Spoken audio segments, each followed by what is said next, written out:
മരവുമല്ല, എന്നാലും അതൊരു കല്ലുമല്ല. Sorry guys, പറഞ്ഞത് മാറിപ്പോയി. കോഴിയല്ല, കോഴിക്കാർപ്പ്. ചിലന്തി വല പോലത്തെ എന്തോ ഭൂമിയിൽ നിന്ന് പൊട്ടിപ്പിളർന്ന് മേളിലോട്ട് ഇരപിടിയാൻ സസ്യന്മാരെന്ന് കേട്ടിട്ടല്ലേ ഉള്ളൂ, നിങ്ങളാരും കണ്ടിട്ടില്ലല്ലോ. ചെറിയ ചെറിയ പ്രാണികളെയൊക്കെ ഇത് ആകർഷിച്ച് എന്തോ മഴ എന്തോ നല്ല ഒഴുക്കുകൊണ്ടെന്ന് തോന്നുന്നു. പഴയ തറവാടിനെയൊക്കെ നമുക്ക് ഓർമ്മപ്പെടുത്താൻ പറ്റുന്ന ഒരു തരത്തിലുള്ളൊരു സ്ഥലം. ഞാൻ ഈ തറവാടും ഇതൊന്നും ആദ്യമായിട്ടൊക്കെയാണ് ഇപ്പോൾ ഇവിടെ കാണുന്നത്. കാരണം നമുക്കവിടെ കാരണവനെ കാണാൻ സാധിക്കും. ശരിക്കും നമുക്ക് ആ ഒരു പഴമയുടെ ഒരു ഫീല് നമുക്ക് യഥാർത്ഥത്തിൽ തരാൻ കഴിഞ്ഞിട്ടുണ്ട്. ആമനത്തിൽപ്പെട്ട സസ്യങ്ങളെ നമുക്ക് അവിടെ കാണാൻ സാധിക്കുന്നുണ്ട്. ഈ ഒരു കാടിൽ പോയൊരു പ്രതീതി നമുക്ക് അവിടെ കിട്ടുന്നുണ്ട്. പക്ഷെ ആമ്പലിൻ്റെ തന്നെ പല പല വെറൈറ്റികൾസ് എനിക്ക് വ്യത്യസ്തപരമായിട്ടുള്ള കളറിലുള്ള കുറേ ചെടികൾ നമുക്ക് കാണാൻ കഴിഞ്ഞു. ഹലോ ഗൈസ്, ഞങ്ങളിന്ന് പോകുന്നത് JNDB GRI എന്ന സ്ഥലത്തേക്കാണ്. ടിക്കറ്റ് എടുത്തു കഴിഞ്ഞ് നമ്മൾ കുറച്ചുകൂടെ നടന്നു തുടങ്ങിയപ്പോഴാണ് അവിടെ നമുക്ക് പാമനത്തിൽപ്പെട്ട സസ്യങ്ങളെ നമുക്ക് അവിടെ കാണാൻ സാധിക്കുന്നുണ്ട്.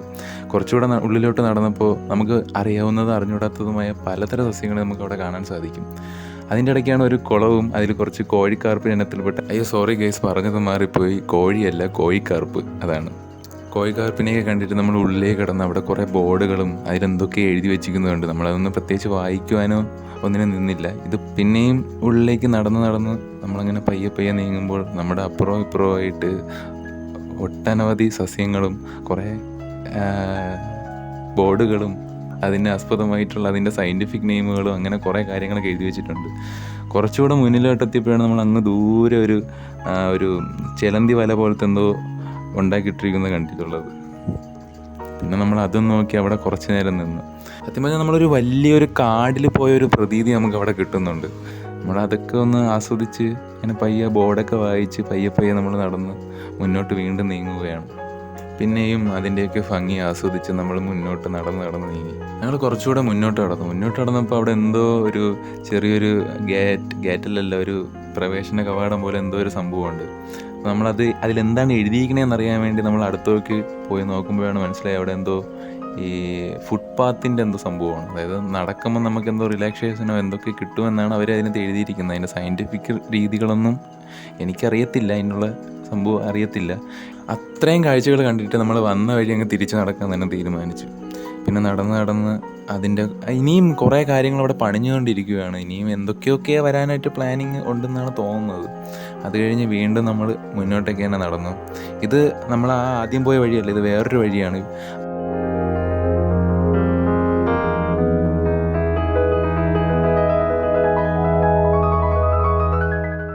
അവിടെ നമ്മൾക്ക് ഏറ്റവും കൂടുതൽ നമുക്ക് എൻ്റെ കണ്ണിന് കൗതുകമായിട്ട് തോന്നിയൊരു കാര്യം എന്ന് വെച്ചാൽ ഈ മരതകമാവുന്നതിന് മുന്നേ ഉള്ളൊരു സ്റ്റേജുണ്ട്. ആ സ്റ്റേജിലുള്ളൊരു മരം നമുക്കിവിടെ കാണാൻ സാധിച്ചു. മരവും അല്ല, എന്നാലും അതൊരു കല്ലുമല്ല.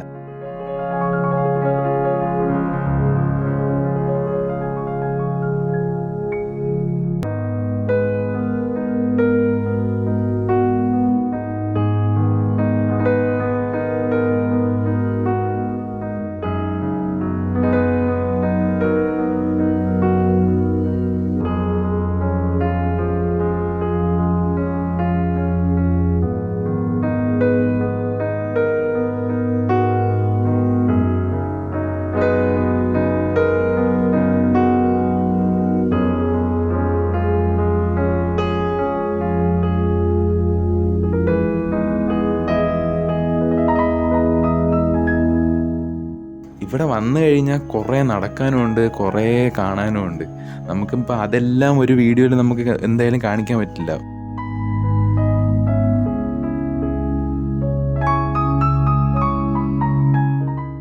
കണ്ടതിൽ എനിക്ക് ഏറ്റവും അറിയാവുന്ന ഒരു ചെടി എന്ന് വെച്ചാൽ ആമ്പലാണ്. പക്ഷേ ആമ്പലിൻ്റെ തന്നെ പല പല വെറൈറ്റികൾസ് എനിക്കിവിടെ കാണാൻ കഴിഞ്ഞു. പല പല കളറിലുള്ള, നമ്മൾ ഈ നാട്ടുപ്രദേശത്തൊക്കെ കാണുന്ന ആ ഒരു രീതിയിലുള്ളതല്ല, വേറെ വ്യത്യസ്തപരമായിട്ടുള്ള കളറിലുള്ള കുറേ ചെടികൾ നമുക്ക് കാണാൻ കഴിഞ്ഞു.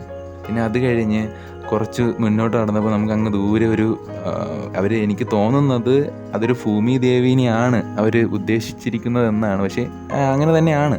അതിന് ഭൂമിയിൽ നിന്ന് പൊട്ടിപ്പിളർന്ന് മേളിലോട്ട് നിൽക്കുന്നൊരു ശില്പത്തിനെയാണ് നമുക്കവിടെ കാണാൻ സാധിക്കുന്നത്.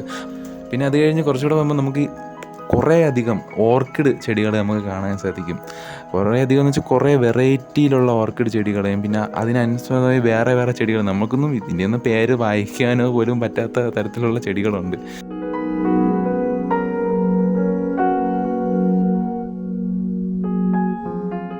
പിന്നെ നമ്മൾ കുറച്ചുകൂടെ നടന്നപ്പോൾ വ്യത്യസ്തതരമായിട്ടുള്ളൊരു ഓർക്കിഡാണെന്ന് തോന്നുന്നു, പക്ഷേ വേലിയിലാണ് അവർ പടർത്തി വിട്ടേക്കുന്നത്. പിന്നെ ഒരു കാര്യം എന്ന് വെച്ചാൽ ഇതെൻ്റെ രണ്ടാമത്തെ സന്ദർശനമാണ് ഇവിടുത്തെ.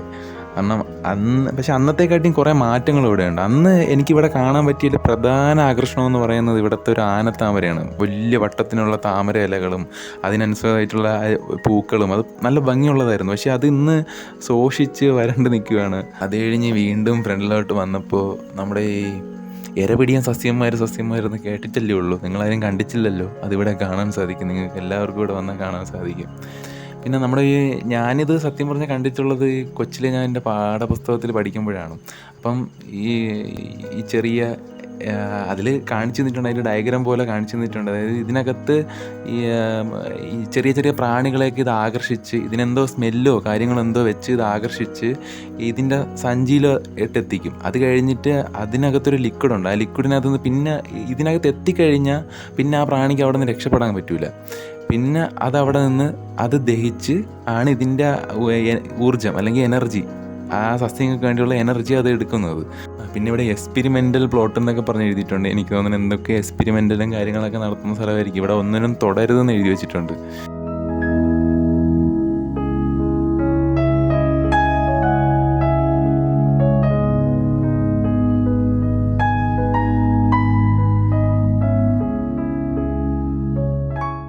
ചെടികളും മരങ്ങളും എല്ലാം പ്രതീക്ഷ വന്ന എനിക്ക് വേറൊരു കാഴ്ച കൊണ്ട് അവിടെ കാണാൻ സാധിച്ചു. കാട്ടിനകത്തൂടെ ഒഴുകി വരുന്നൊരു ചെറിയൊരു നദി. ചെറുതെന്നൊന്നും പറയാൻ പറ്റില്ല, അത്യാവശ്യം നല്ല വലിപ്പമുള്ള നദിയൊക്കെ തന്നെയാണ്.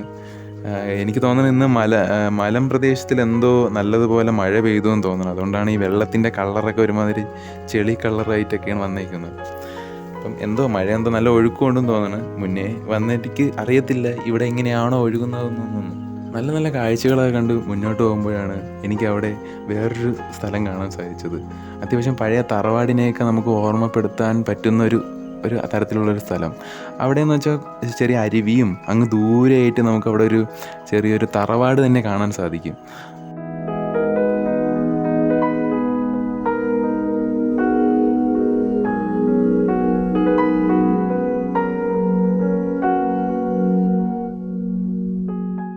തറവാടിൻ്റെ മുറ്റത്തെത്തിയപ്പോൾ നമ്മൾ ആദ്യം കണ്ടത് ആ ഒരു തുളസിത്തറയാണ്. ഞാനീ തറവാടും ഇതൊന്നും ആദ്യമായിട്ടൊക്കെയാണ് ഇപ്പോൾ ഇവിടെ കാണുന്നത്. എനിക്ക് തോന്നുന്നു ഇത് ഇവിടെ അതായത് പണ്ടേ ഉള്ളതല്ല, ഇവരത് റീക്രിയേറ്റ് ചെയ്ത് വെച്ചതാണ്.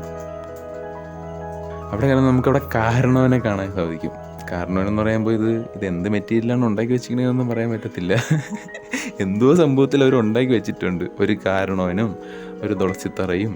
ശരിക്കും ഇതിൻ്റെ ഇത് നിർമ്മിച്ച ആൾക്കാർക്ക് നമുക്ക് ആ ഒരു പഴമയുടെ ഒരു ഫീല് നമുക്ക് യഥാർത്ഥത്തിൽ തരാൻ കഴിഞ്ഞിട്ടുണ്ട് എന്നുള്ളതാണ് സത്യം.